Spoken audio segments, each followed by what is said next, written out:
Easter தாக்குதலை திசை திருப்ப கோட்டபாய செய்த திருகுதாளங்கள் தப்ப முடியாது அமைச்சர் சூளுரை. அதானி நிறுவனத்தின் புதுப்பிக்கத்தக்க எரிசக்தி திட்டங்களுக்கான ஆரம்ப செலவை செலுத்த தீர்மானம். எனது தந்தை நிச்சயம் வருவார், வரலாறு அவரை விடுவிக்கும் ராஜிதவின் மகன். யாழில் யுத்த காலத்தில் ஏவப்பட்ட வெடிகுண்டு ஒன்று மீட்பு. வவுனியா கூமாங்குளம் வன்முறை சம்பவம், மேலும் 5 கைது. பிறப்புச் சான்றிதழில் பெற்றோர் திருமண விவரத்தை தவிர்க்க நடவடிக்கை, அமைச்சர் சரோயா போல்ராஜ். தமிழ் மக்களின் அவலங்களுக்கு பிரித்தானியாவை பொறுப்பு கூற வேண்டும், அருள்ஜியந்திரன். புதுக்குடியிருப்பில் உள்ள காணியற்றோருக்கு உடனடியாக காணிகளை வழங்குங்கள், துரைராசா ரவிகரன். வேலை நிறுத்த போராட்டங்களில் ஈடுபடுவோரை எச்சரிக்கும் அமைச்சர். தொடர்புடைய விரிவான செய்திகள். கொலை குற்றவாளிகளை பாதுகாக்கவே ரணில் ராஜபக்ச தரப்பு ஷானி அபிசகர, ரவி செனவரத்ன உள்ளிட்ட திறமையான அதிகாரிகளை பதவியிலிருந்து நீக்கியது.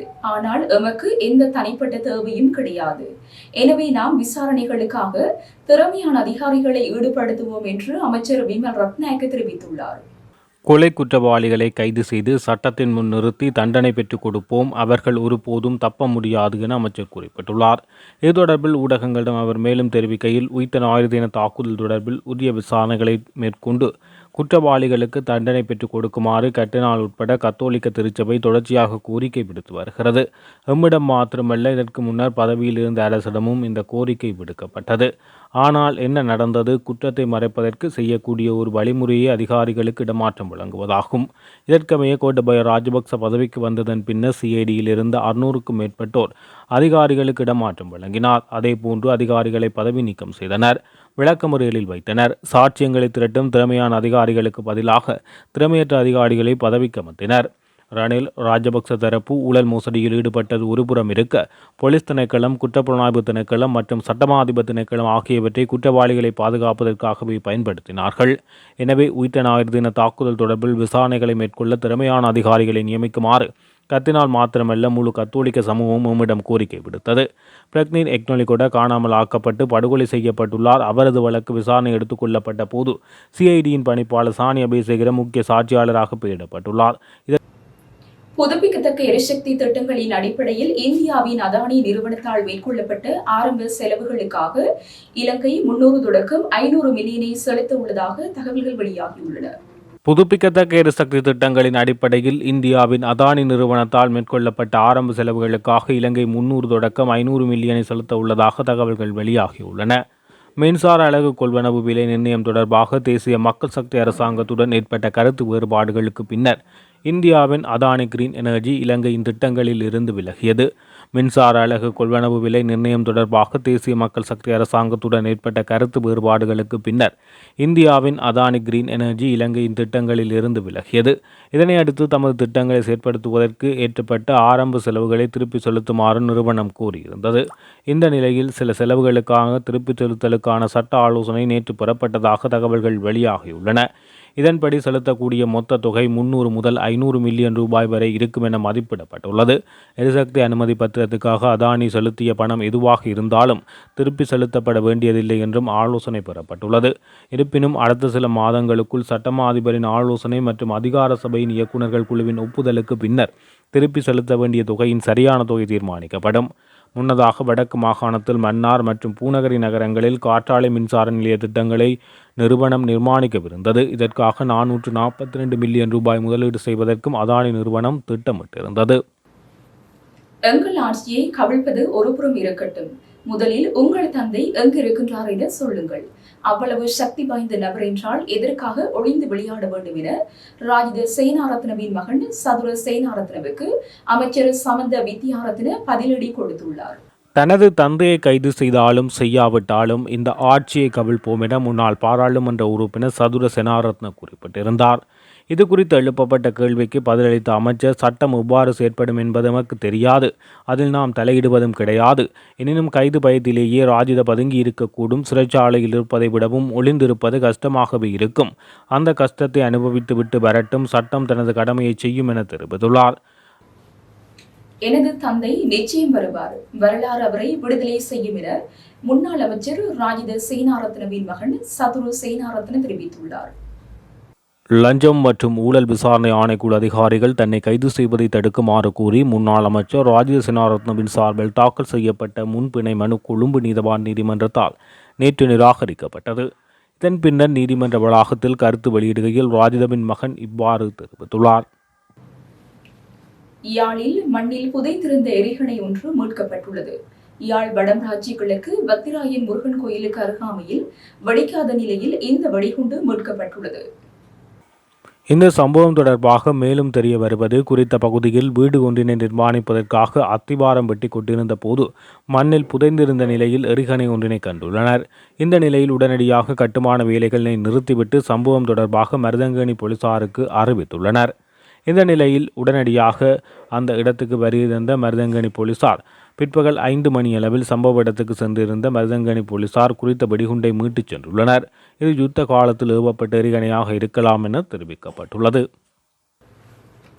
நாடு முழுவதும் நடத்தப்பட்ட சிறப்பு நடவடிக்கையில் 1461 சந்தேக நபர்கள் கைது செய்யப்பட்டுள்ளனர். சிரேஷ்ட பிரதி போலீஸ் மா அதிபர் ரன்மல் கொடித்துவக்குவின் வழிகாட்டுதலின் கீழ் 14,000க்கும் மேற்பட்ட பாதுகாப்பு அதிகாரிகளை பயன்படுத்தி இந்த நடவடிக்கை மேற்கொள்ளப்பட்டுள்ளது. அதன்போது 46 வாகனங்கள் மற்றும் 51 மோட்டார் சைக்கிள்களையும் போலீசார் பறிமுதல் செய்துள்ளனர். அத்தோடு இந்த நடவடிக்கையின் மூலம் குற்றங்களுக்கு நேரடியாக பங்களித்த 107 பேரும் ஆயுதப்படைகளில் இருந்து தப்பியோடிய 7 வவுனியா கூமாங்குளம் பகுதியில் இடம்பெற்ற வன்முறை சம்பவம் தொடர்பாக மேலும் 5 கைது செய்யப்பட்டுள்ளதாக வவுனியா போலீசார் தெரிவித்துள்ளனர். கடந்த ஜூலை 11ஆம் தேதி இரவு வவுனியா கூமாங்குளம் பகுதியில் மோட்டார் சைக்கிள் சென்ற ஒருவர் வீதியில் வீழ்ந்து உயிரிழந்தார். இந்த சம்பவத்துக்கு அந்த பகுதியில் பயணித்த போக்குவரத்து போலீசாரை காரணம் என கூறி ஒரு குழு மோதலில் ஈடுபட்டதுடன் போலீசார் மீது தாக்குதல் மேற்கொண்டது. இந்த சம்பவத்தில் மரணம் தொடர்பில் விசாரிக்க சென்ற போலீசார் மீது கூடியிருந்த குழுவினர் தாக்குதல் நடத்தியதாகவும் இதில் 5 போலீசார் காயமடைந்ததுடன் போலீசாரின் 2 மோட்டார் சைக்கிள்கள் மற்றும் ஒரு கெப்ரக வாகனம் சேதப்படுத்தப்பட்டதாக தெரிவிக்கப்படுகிறது.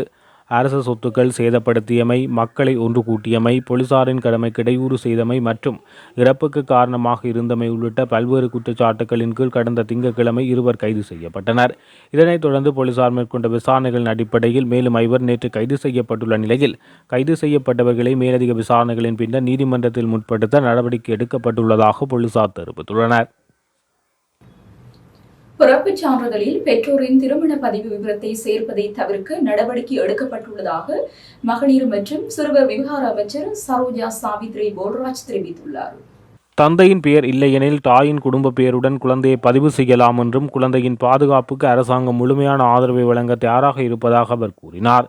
கருக்கலைப்புக்கு சட்ட ஆதரவு இல்லை என்றும் மாணவிகள், சிறுவயது தாய்மார்கள் போன்றோருக்கு சரியான விழிப்புணர்வும் பாதுகாப்பும் தரப்பட வேண்டும் என அமைச்சர் வலியுறுத்தினார். பாலியல் கல்வி அவசியம் என கூறிய அவர் கல்வி அமைச்சுடன் இணைந்து இந்த விடயத்தில் நடவடிக்கை எடுக்கப்படும் என தெரிவித்துள்ளார். தமிழ் அரசியல் பிரச்சினை தீர்க்கப்படாது நீண்டு கொண்டு செல்வதற்கு பிரித்தானியாவே பொறுப்பு கூற வேண்டும் என அகில இலங்கை மக்கள் எழுச்சி கட்சியின் செயலாளர் அருள் ஜெயேந்திரன் வலியுறுத்தியுள்ளார். செம்மணி புதைகுழி விவகாரத்துக்கு துரித நீதி வேண்டும் என வலியுறுத்தி யாழ் மத்திய பேருந்து நிலையத்தில் நேற்று அடையாள போராட்டம் ஒன்று குறித்த கட்சியால் முன்னெடுக்கப்பட்டது. இதன்போது ஊடகங்களுக்கு கருத்து தெரிவித்த கட்சியின் செயலாளர் ஜெயேந்திரன், இன்று தமிழர் பிரதேசங்களில் மனித புதைகுழிகள் அதிகளவு கண்டுபிடிக்கப்பட்டு அகழப்பட்டு எண்புக்கூடுகள் நூற்றுக்கணக்கில் மீட்கப்பட்டு வருகின்றன. இவை அனைத்தும் காணாமல் ஆக்கப்பட்ட எமது உறவுகளின் உடலங்களின் எச்சங்களாகவே இருக்கும் என எண்ண தோன்றுகின்றது. ஆனாலும் அவை எவற்றுக்கும் இதுவரை நியாயமோ பரிகாரங்களோ கிடைக்கவில்லை. மாறாக இழுத்தடிப்புகளும் மறைப்புகளுமே இடம்பெற்று வருகின்றன. இதேவேளை இலங்கை 1948 சுதந்திரம் பெற்றது. பிரித்தானிய அரசு வழங்கிய காலத்திலேயே தமிழ் சிங்கள இனங்களுக்கிடையே அரசியல் இழுபறி இருந்து வந்தது. ஆனாலும் அதை பிரித்தானியா அரசோ அன்றைய தமிழ் தலைவர்களோ கண்டுகொள்ளவில்லை. அன்றைய தமிழ் தலைவர்களும் சிங்கள தேசம் வழங்கிய புதுக்குடியிருப்பு பிரதேச செயலாளர் பிரிவில் உள்ள 1500 காணியற்றோருக்கு உடனடியாக காணிகளை வழங்க நடவடிக்கை எடுக்க வேண்டும் என வன்னி மாவட்ட நாடாளுமன்ற உறுப்பினர் துரைராசா ரவிகரன் வலியுறுத்தியுள்ளார். புதுக்குடியிருப்பு பிரதேச செயலாளர் பிரிவில் உள்ள 1500 காணியற்றோருக்கும் உடனடியாக காணிகளை வழங்க நடவடிக்கை எடுக்க வேண்டும் என வன்னி மாவட்ட பாராளுமன்ற உறுப்பினர் துரைராசா ரவிகரன் வலியுறுத்தியுள்ளார். இந்த நிலையில் புதுக்குடியிருப்பு பிரதேச செயலக பிரிவுக்குட்பட்ட காணியற்றோருக்கு திம்பிலி பகுதியில் காலேக்கர் வீதம் பகிர்ந்து வழங்குவதற்கு தம்மால் நடவடிக்கை எடுக்கப்படும் என புதுக்குடியிருப்பு பிரதேச செயலாளரால் தெரிவிக்கப்பட்டது.